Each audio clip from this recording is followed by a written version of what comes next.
സർക്കാരിന്റെ പ്രവർത്തനമൊക്കെ മനുഷ്യനെ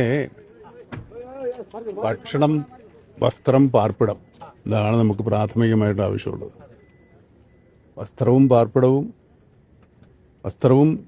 ഭക്ഷണം മാത്രം കിട്ടുന്നവരുണ്ട്, ഭക്ഷണവും പാർപ്പിടവും വസ്ത്രവും കിട്ടുന്നവരുണ്ട്, ഇത് മൂന്നും കിട്ടുന്നവരുണ്ട്. പക്ഷേ അപൂർവമായിട്ട് മാത്രമേ ഇങ്ങനെ പാർപ്പിടം, ഒരു ജനത, ഒരു നാട്ടിലെ ജനങ്ങൾ മുഴുവൻ എല്ലാവരും ചേർന്നിങ്ങനെ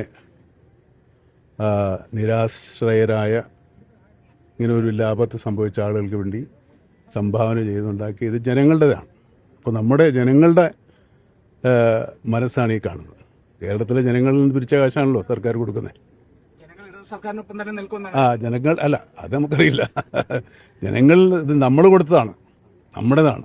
കേരളത്തിൻ്റെ ഒരു എന്താ പറയുക, സോഷ്യൽ ക്യാപിറ്റൽ, സാമൂഹ്യ മൂലധനമാണ് ഈ കാണുന്നത്.